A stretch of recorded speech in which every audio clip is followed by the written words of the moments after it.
A skipped heartbeat. A fatal mistake. When my flawless daughter-in-law shoved my son's lunchbox into my hands with an irritated smile, she had no idea she was handing the evidence of her crime to the one person who could expose it. She looked at me and saw only an ordinary 42-year-old mother.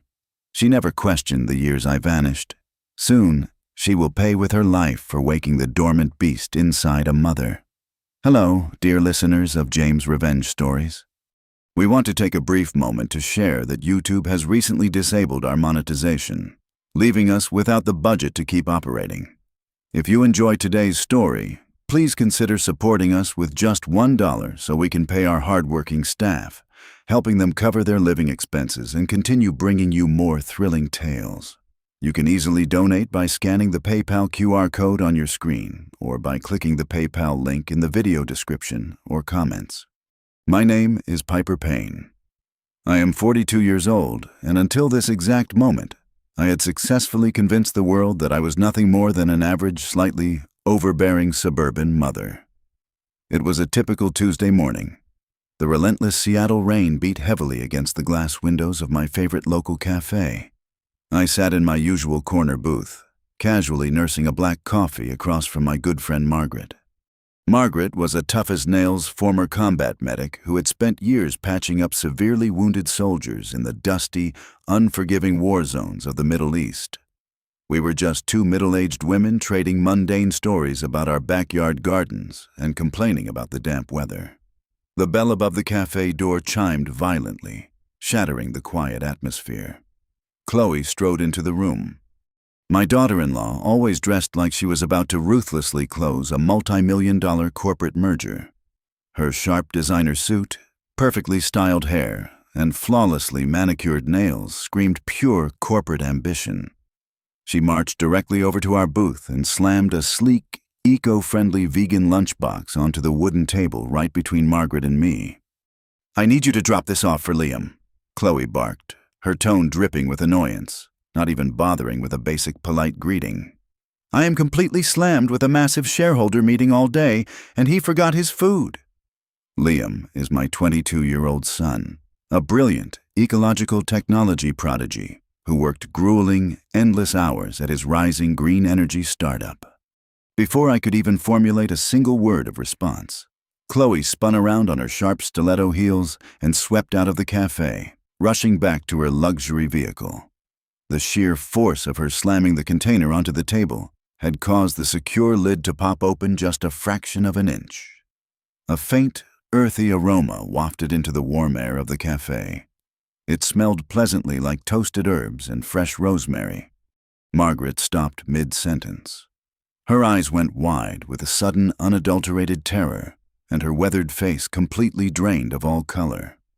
Her hand trembled violently, knocking her heavy ceramic mug over.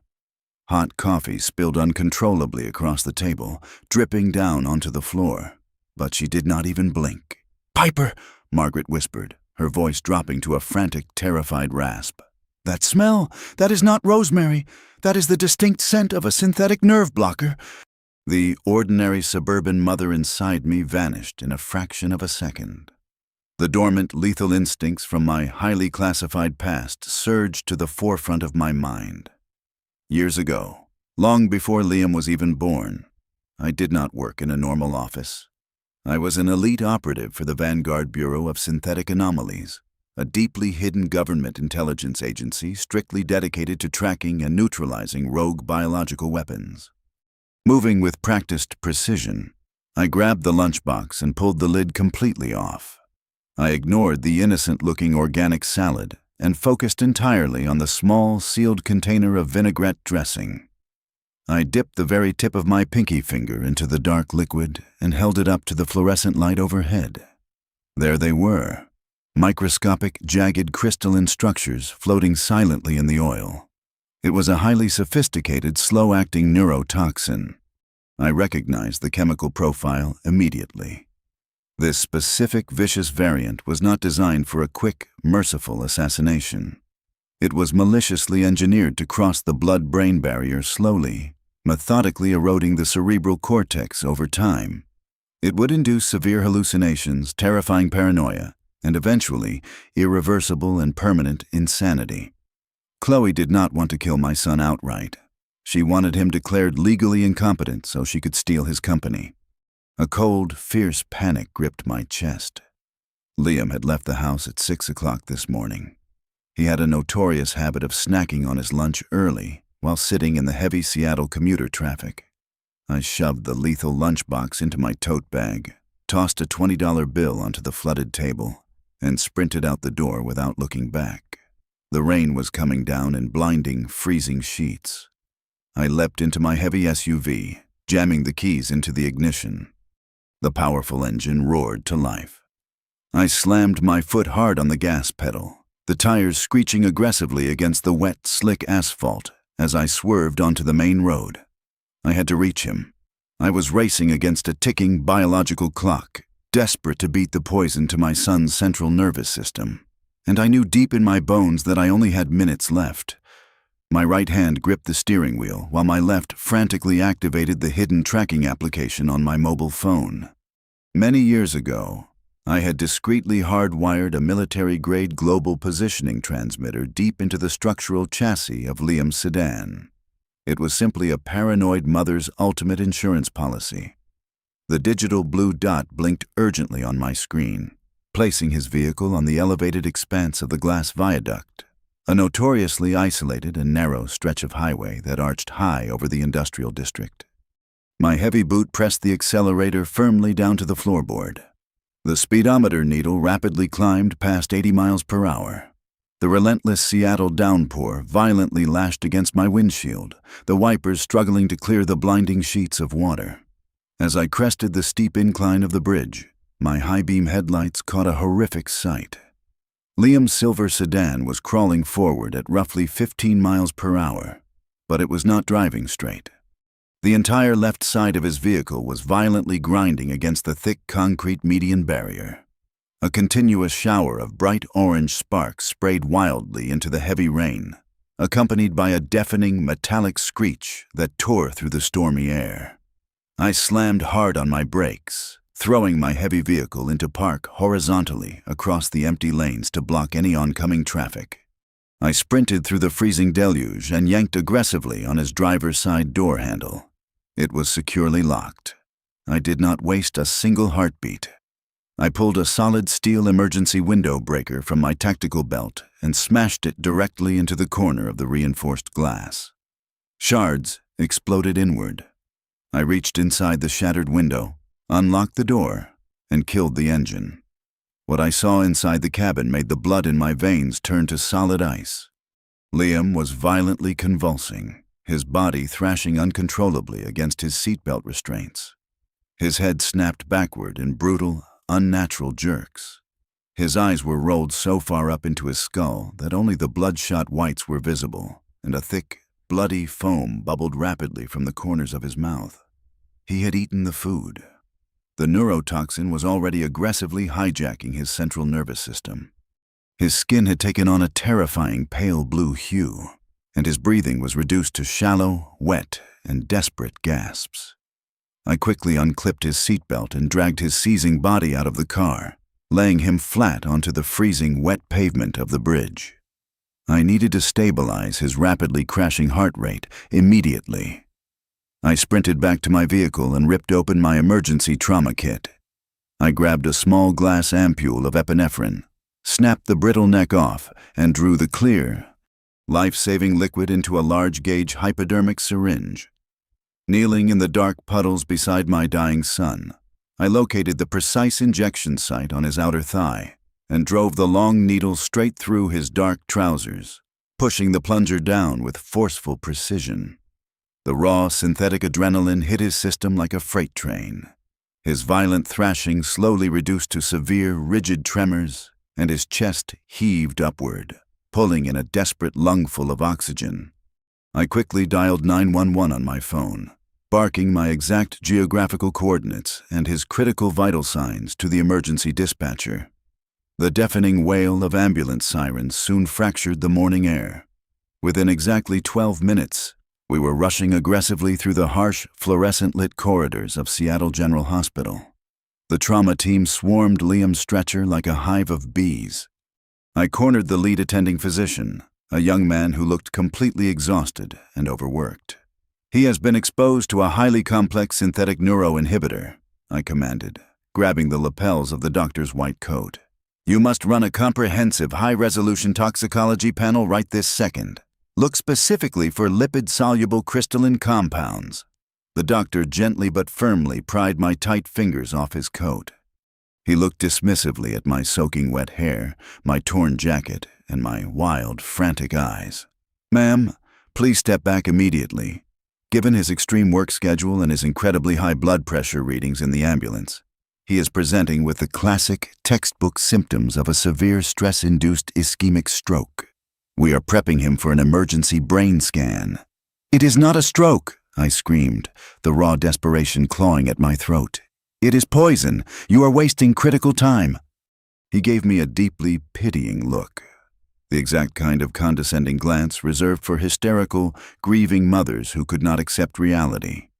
He signaled a nearby nurse to physically guide me away from the active trauma bay.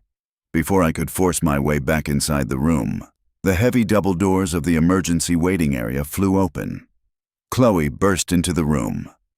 The icy, untouchable corporate shark I had just seen at the cafe was completely gone.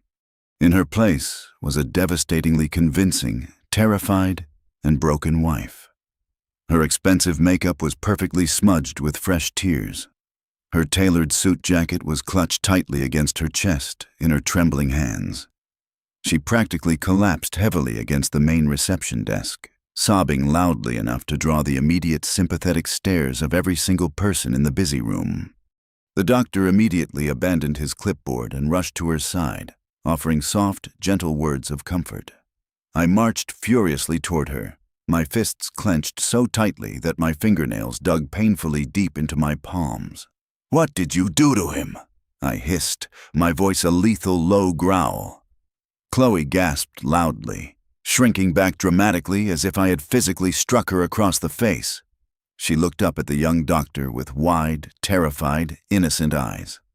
"She is delusional," Chloe sobbed, her voice cracking perfectly with manufactured grief. "She has always deeply hated me.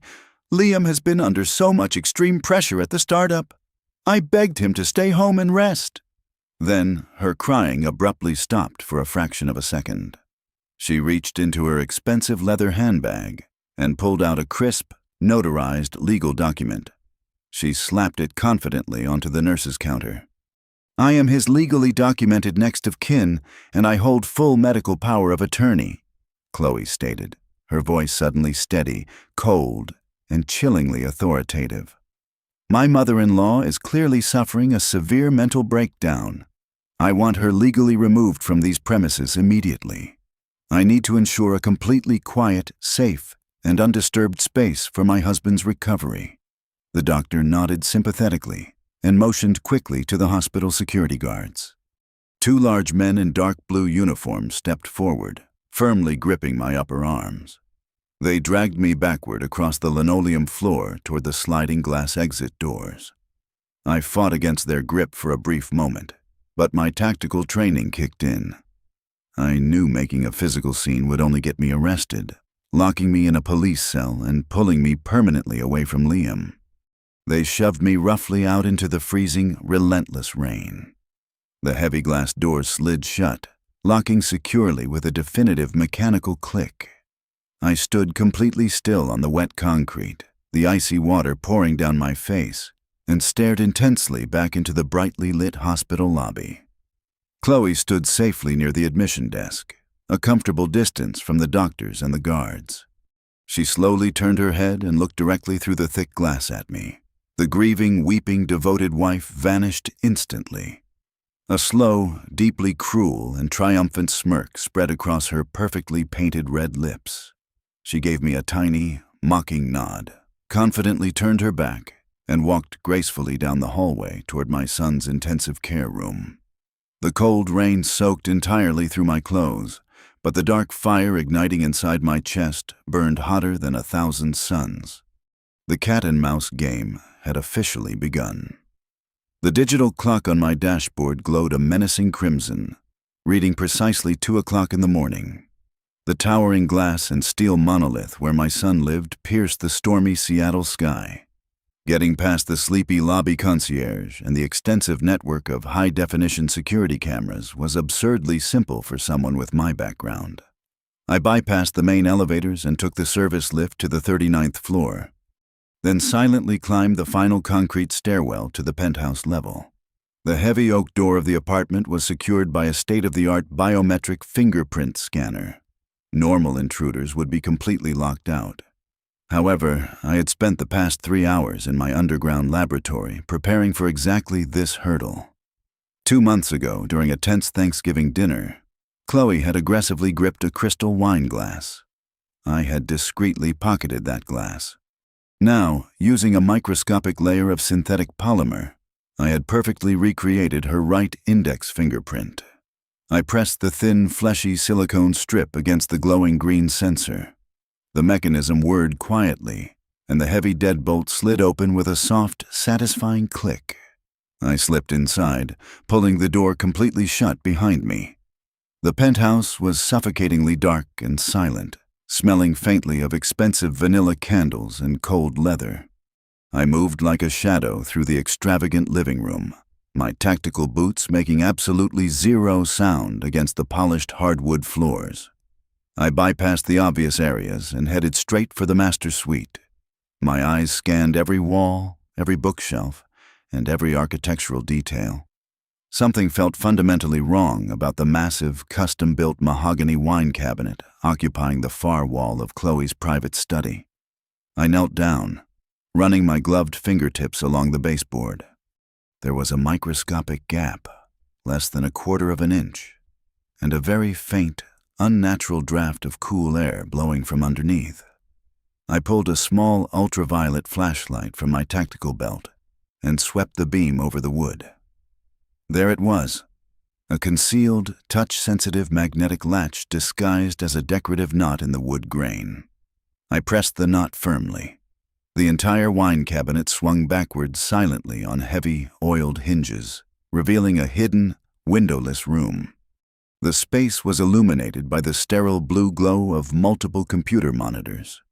It was a fully operational military-grade communications hub. A high-frequency satellite uplink dish was mounted to the ceiling, cables snaking down into heavily encrypted server towers. I approached the main desk, my eyes scanning the meticulously organized stacks of printed dossiers. The truth hit me like a physical blow to the stomach. Chloe was never a devoted wife. She was not even a legitimate businesswoman. The documents bore the watermarked logo of a ruthless, shadow-operated international energy conglomerate, a corporate giant notorious for aggressively crushing green technology initiatives. She was a deeply embedded corporate espionage agent. Her primary target was right there on the desk, a printed schematic of Liam's proprietary synthetic plastic-degrading enzyme formula. It was a revolutionary biological breakthrough worth billions of dollars, capable of eliminating global ocean waste. I turned my attention to a sleek steel safe tucked in the corner. The door was slightly ajar. Inside sat a seemingly innocent dark brown glass bottle bearing a popular organic multivitamin label. I carefully unscrewed the cap and held it up to the light. It was the exact same synthetic nerve blocker I had discovered in the vinaigrette dressing. The terrifying brilliance of her plan clicked perfectly into place in my mind. If she simply murdered Liam, it would trigger a mandatory police investigation, a rigorous medical autopsy, and an incredibly complicated legal battle over his estate and intellectual property. The corporate conglomerate could never legally acquire the patents that way. But if her brilliant, overworked husband tragically succumbed to severe stress, suffering a complete mental breakdown and permanent insanity, she would instantly become his sole legal guardian. With full medical and legal power of attorney, she could quietly, legally, and effortlessly sell his life's work to the highest bidder under the guise of paying for his lifetime psychiatric care. A sudden, sharp mechanical beep echoed through the silent apartment. The front door system had just been deactivated. My heart hammered violently against my ribs. Heavy footsteps echoed down the main hallway. 2 pairs of shoes. I quickly shoved the espionage documents into my tactical jacket, but the hidden room was a dead end. I pushed the heavy wine cabinet closed just as the study door swung open. I backed silently into the adjacent master bedroom, pressing myself flat against the cold wall. "We need to completely sanitize this entire apartment tonight," a harsh, unfamiliar male voice growled. "Did you secure the hospital?" "He is heavily sedated and completely isolated," Chloe replied, her voice cold and devoid of any human emotion. "That psychotic mother of his tried to cause a massive scene, but I had security throw her out into the street. We have a clear 48-hour window before his brain scans show permanent, irreversible necrotic damage." They were moving toward the bedroom. I had absolutely nowhere left to hide inside. I silently unlatched the heavy sliding glass door and slipped out onto the massive wraparound glass balcony. The freezing wind at 40 stories up howled fiercely, whipping the torrential rain viciously against my face. There was no solid cover on the modern, minimalist balcony. As the bedroom lights flicked on violently behind me, I had only one desperate option. I swung my right leg over the waist-high glass balustrade, then my left, lowering my entire body over the sheer drop. I clung desperately to the slippery steel railing, the toes of my boots barely finding purchase on a tiny 2-inch concrete ledge running along the exterior of the building. Below me was a terrifying, dizzying 400-foot drop, straight down to the unforgiving Seattle pavement. I held my breath, closing my eyes against the stinging rain, listening intently through the slightly open glass door. "I want the remaining vials completely destroyed and flushed down the industrial drain," the man instructed sharply. "The transfer documents for the patents must be signed live on stage at the global launch event on Thursday. It will be the perfect, tragic media spectacle. The world will watch you bravely step up to save his failing company." "Consider it done," Chloe answered smoothly. "By Friday morning, his revolutionary enzyme will belong entirely to our employers, and Liam will be locked inside a padded psychiatric cell for the rest of his natural life." I gritted my teeth, ignoring the burning, agonizing cramp spreading through my freezing fingers. I began to shuffle sideways along the exterior ledge, moving inch by agonizing inch away from the balcony and toward the deep, vertical maintenance alcove built into the side of the skyscraper. The wind tried to violently tear me away from the building, but my grip held firm. I finally reached the heavy steel grating of the building's emergency fire ventilation shaft. I reached into my belt, pulled out a small titanium pry bar, and popped the heavy grate loose. With one final terrifying surge of strength, I swung my body away from the deadly drop and threw myself into the dark, narrow metal chute. I slid rapidly down into the absolute pitch-black darkness of the maintenance shaft, leaving the wealthy, treacherous penthouse far above me. I had the undeniable proof. I had the poison. Now, I needed to go to war. Back in my subterranean laboratory, completely hidden beneath the quiet suburbs, I immediately went to work. The stolen glass bottle from the penthouse sat under the harsh, sterile glare of my mass spectrometer. I spent 14 agonizing hours breaking down the complex molecular structure of the synthetic nerve blocker. It was a brilliantly evil compound, but human chemistry always possesses a fatal flaw. By combining a highly concentrated dose of neurostimulants with a rare synthetic peptide I kept in deep freeze, I managed to synthesize a temporary counteragent. It was not a permanent cure by any means. It would only aggressively flush the toxin from the neural pathways for exactly 24 hours.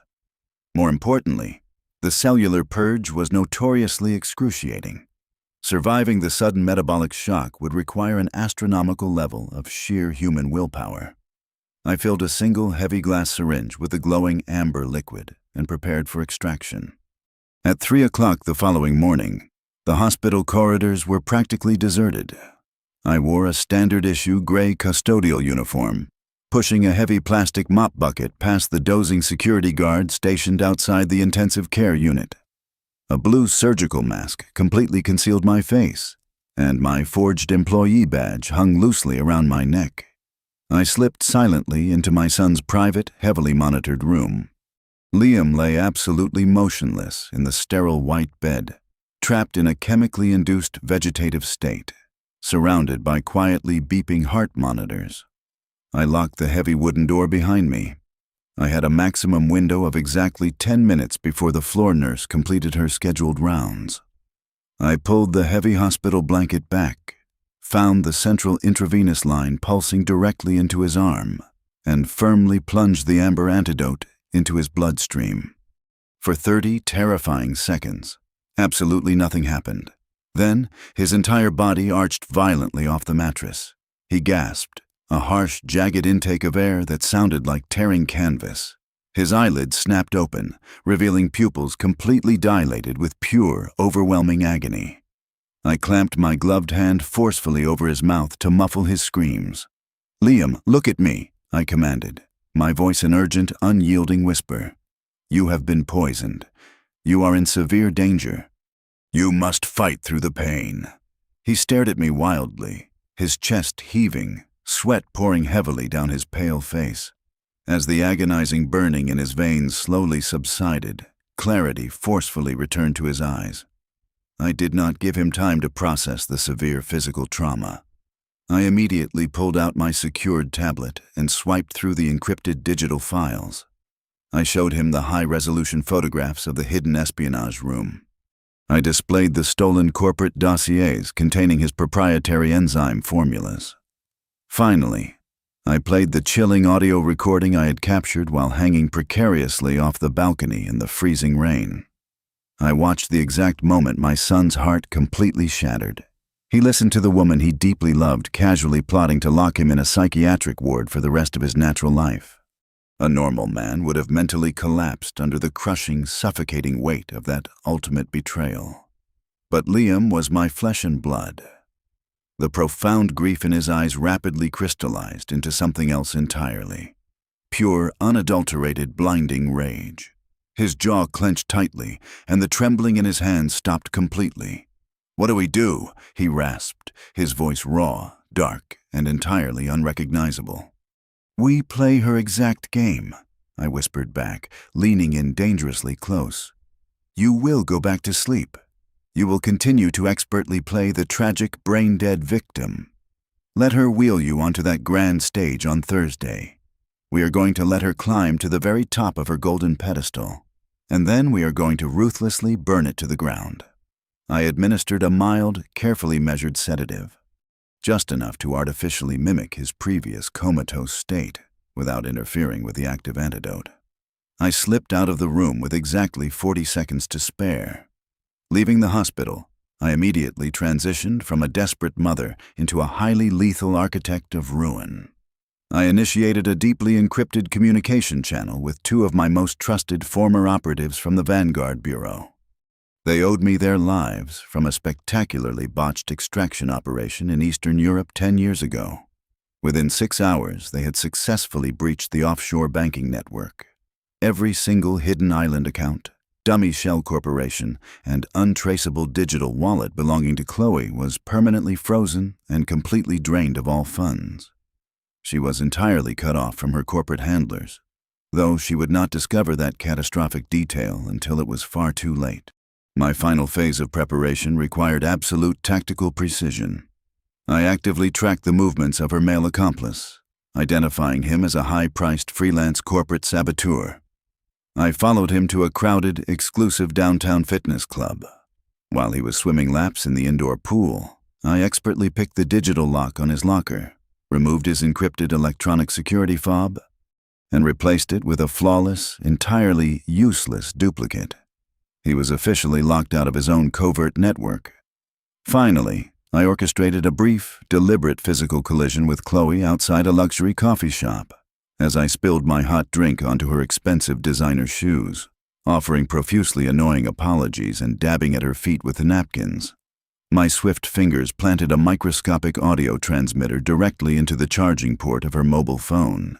I now possessed complete, unrestricted auditory control over every single conversation, text message, and geographical coordinate of my enemies.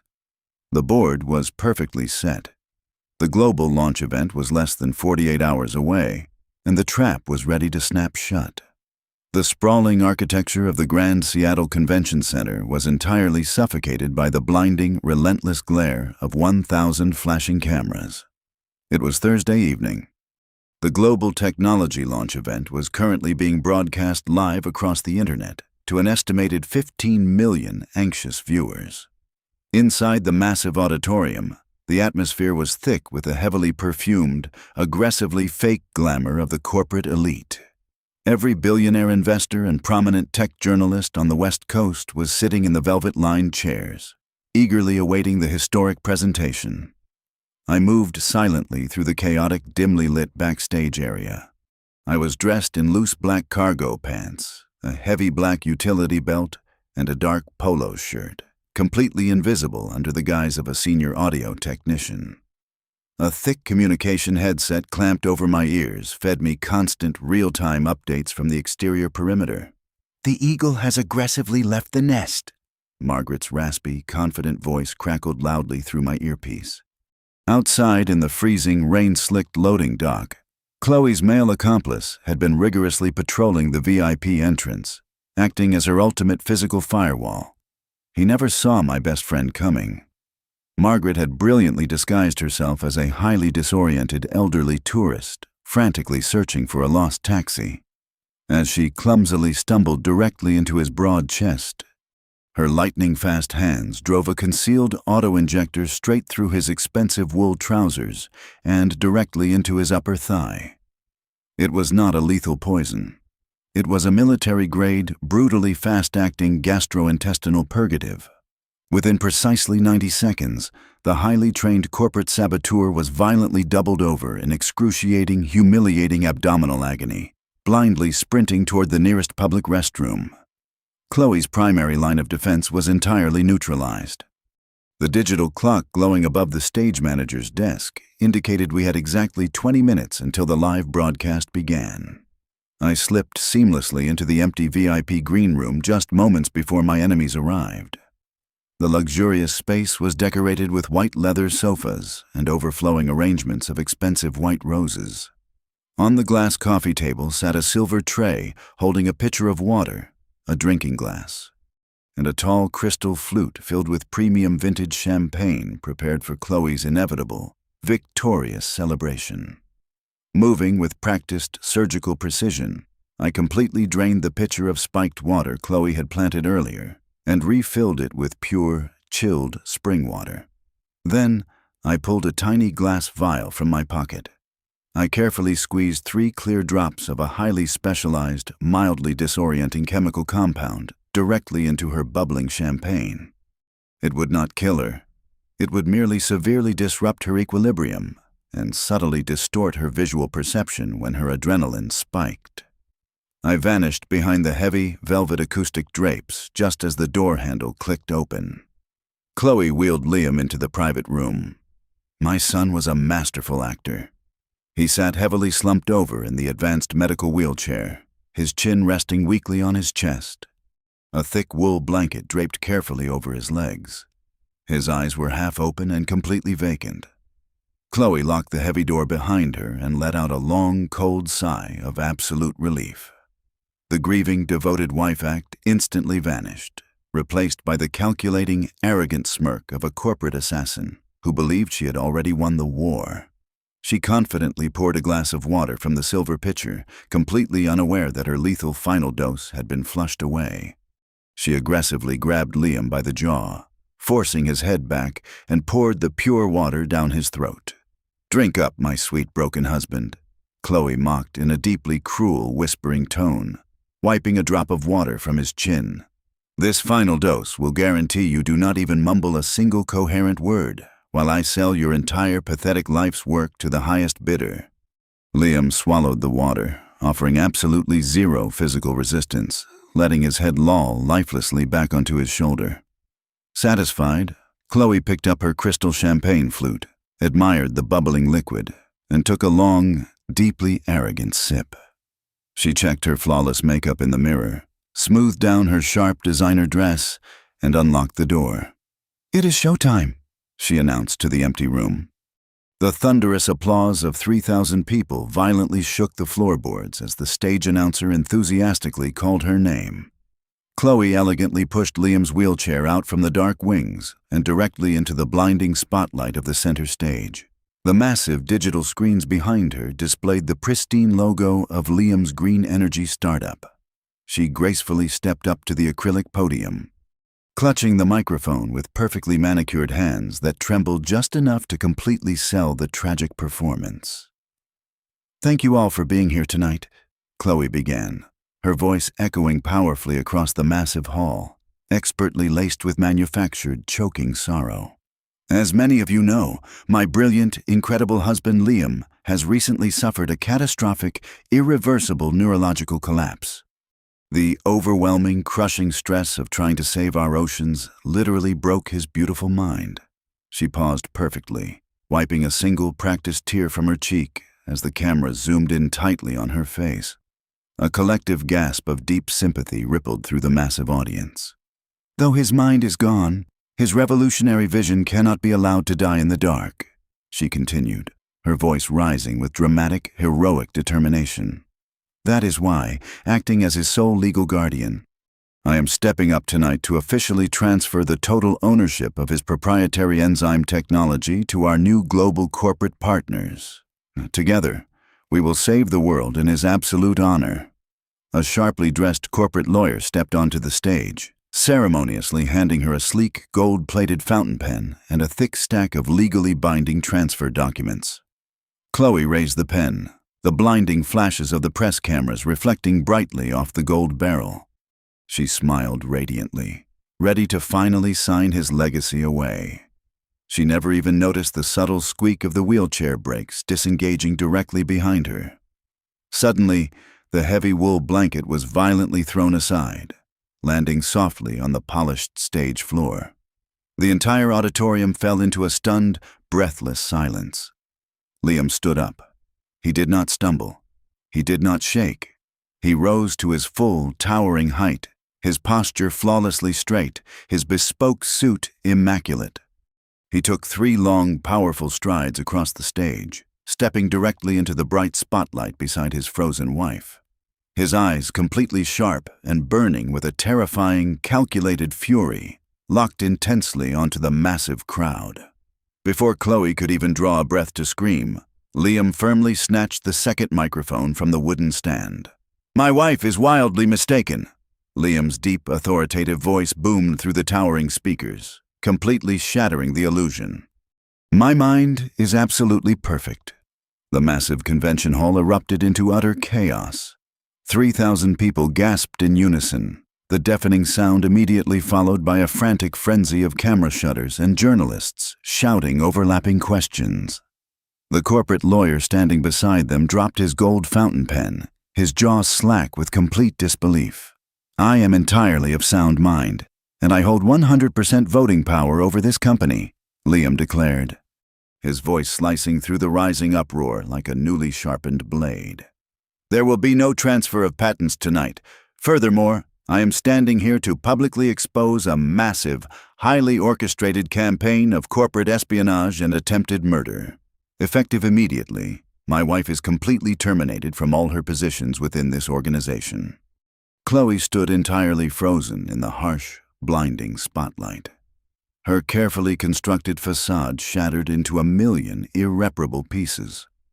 The mild disorientation chemical I had slipped into her champagne was already beginning to take effect, making her perfectly manicured hands tremble violently. Realizing the devastating reality of her completely collapsed empire, she spun around on her expensive heels and sprinted frantically off the brightly lit stage toward the dark wings. She did not make it very far. I stepped out from behind the heavy acoustic drapes, blocking her only exit path. Before she could even register my presence, I grabbed her firmly by the collar of her designer dress, dragged her forcefully down the narrow corridor, and shoved her violently into the soundproof VIP green room. I slammed the heavy door shut, twisting the deadbolt securely into place. "You!" Chloe shrieked, her voice a shrill, panicked pitch. "You crazy old woman! You cannot keep me in here! I will have you arrested!" I did not say a single word. I simply picked up a sleek remote control from the glass coffee table and pressed a button. The massive flat-screen television mounted on the wall flickered to life. The high-definition video I had secretly extracted from her own hidden security cameras began to play. It clearly showed her meticulously measuring the lethal nerve toxin into my son's lunchbox. The video immediately transitioned to the audio recording I had captured while hanging off her freezing balcony. Her own cold, calculating voice filled the room, detailing her exact plot to mentally destroy Liam and sell his life's work to the Shadow Syndicate. Chloe backed away from the screen, her eyes wide with unadulterated terror. She bumped hard into the leather sofa, her breathing turning into rapid, shallow gasps. "That is heavily doctored," she stammered desperately, though her voice completely lacked conviction. "You have absolutely no solid proof." "I have the exact bottle of neurotoxin you used," I replied, my voice completely devoid of any warmth or mercy. "And speaking of your brilliant little poison, I noticed you deeply enjoyed your celebratory champagne earlier." Chloe froze. Her hands flew to her throat. "Yes," I nodded slowly, stepping closer to her trembling frame. "I swapped your drinks. You just consumed a highly concentrated, fatal dose of your very own synthetic nerve blocker. In exactly 15 minutes, your cerebral cortex will begin to rapidly necrotize. You will experience severe visual hallucinations, followed by a total loss of motor control, and finally, permanent, agonizing brain death." It was a complete, calculated bluff. She had only ingested a mild, temporary hallucinogen, but the initial physical symptoms were identical. Right on cue, the room began to subtly spin around her. Her vision blurred, and her knees buckled. "No!" she wailed, collapsing heavily onto the floor, clawing desperately at the expensive carpet. "Please, no! I do not want to die!" I pulled a small glass vial filled with completely harmless sterile saline solution from my pocket and held it up to the light. "This is the only existing synthetic antidote," I stated coldly, looking down at her pathetic, writhing form. "You have exactly 5 minutes left before the neurological damage becomes entirely irreversible. If you want this vial, you are going to give me every single encrypted password to your servers. You will hand over the comprehensive identities of every corporate handler in your syndicate, and you will sign a legally binding, fully detailed written confession right here on this table." "I will give you everything," she screamed, sobbing uncontrollably, tears streaming through her ruined makeup. "Just give me the cure." I tossed a legal pad and a pen onto the floor beside her. Her hands shook violently as she frantically scribbled down her secure network passwords, the private offshore contact numbers of her corporate employers, and a complete, agonizingly detailed admission of her guilt regarding the attempted murder of her husband and the grand theft of his proprietary property. The second she signed her full legal name at the bottom of the page, I snatched the paper away and tossed her the small vial. She ripped the cap off with her teeth and greedily swallowed the salty water, sobbing loudly in sheer, pathetic relief. At that exact moment, the heavy VIP room doors were violently kicked open. A heavily armed tactical team of Federal Bureau agents swarmed into the room, their weapons drawn. The tiny audio transmitter I had planted in her phone earlier that day had continuously broadcasted her entire frantic confession directly to the federal authorities waiting patiently in the loading dock. "Stand down and put your hands behind your back," the lead agent barked, roughly pulling a weeping, thoroughly defeated Chloe to her feet and clamping heavy steel handcuffs tightly around her wrists. She was immediately dragged out of the room, facing a guaranteed, non-negotiable sentence of life in federal prison for corporate treason and premeditated attempted murder. The room suddenly went quiet. Liam walked slowly through the open doorway. He looked entirely exhausted, but the dark, heavy shadow that had haunted his eyes for the past 2 days was completely gone. He did not say a single word. He simply walked over and wrapped his arms tightly around my shoulders, burying his face in my neck just like he used to do when he was a little boy. "It is finally over," I whispered softly, holding my son tightly against my chest. "Your company is safe. You are safe." An hour later, I stepped out of the chaotic convention center and onto the quiet, damp Seattle streets. The heavy rain had finally stopped, leaving behind a thick, cool, rolling fog. I paused for a moment beneath a flickering street lamp. I calmly smoothed out the collar of my dark jacket, checked my watch, and began the long walk back toward my car. Tomorrow morning, I would return to my quiet, unremarkable suburban life. I would continue to be just an ordinary, perfectly normal 42-year-old mother. But deep down, I knew the absolute truth. I was the most dangerous mother in the entire world. Thank you so much, dear listeners, for staying with me through this incredible journey. I would love to know where you are listening from today, so please leave a comment below and tell me your city or country. If you found today's story thrilling and entertaining, please consider supporting our team with just $1. You can easily do this by scanning the PayPal QR code on your screen, or by using the PayPal link provided in the video description and the pinned comment.